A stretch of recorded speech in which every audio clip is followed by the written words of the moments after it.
After a hard day's work, the man of the house deserves to sit back and relax, while his woman fixes him and the family dinner and takes care of everything else. And as the man of the house, you deserve to enjoy the best beer. Rincon Ale. Relax with Rincon.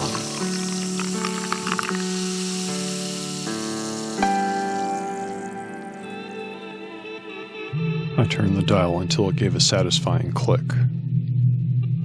When did radio stations become vessels for commercials and not music? I shook my head. Looking up at the bridge pillars, there was still nothing there. It had been a few weeks since I had last seen the creature. Nothing had come from talking to the cops, and I had finally worked up enough courage to come and try to get proof myself. It had taken every penny of mine, but I had managed to get my hands on some special nighttime film, according to the guy at the store, for my dad's camera. Even though I hadn't spoken about it, word got out about the report I filed. Everyone mocked and ridiculed me, saying I was a teller of tall tales. A liar. Not how I had wanted to finish high school at all. Luckily, Joel and Tom didn't get any of it. It was my choice to come forward about what I had seen. They shouldn't suffer for that. Still, it would have been nice for either of them to come to my defense instead of remaining silent. I checked my watch. Almost midnight. Getting out of my parents' car, I sat on the hood with camera in hand. F-stop as high as it would go, and the exposure time set so it would hopefully not be too blurry. Not just a dark blob against an even darker sky. Breaking through the clouds, the full moon cast a pale glow over the landscape, illuminating tall pine and oak on the sloping hills next to the river. The water surface reflecting sharp lines of pulsing light as it ran. Both pillars of the bridge clad in deep shadows, revealing form but not detail.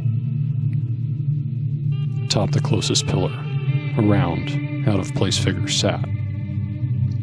It took a moment for my brain to realize what I was staring at. Once it did, the commands for my body to move happened in slow motion. Sprawling across the car's hood, I snapped a few pictures, winding the film while trying to count how many shots were left. As I was about to take another picture, two glowing eyes opened, and the shadow lengthened.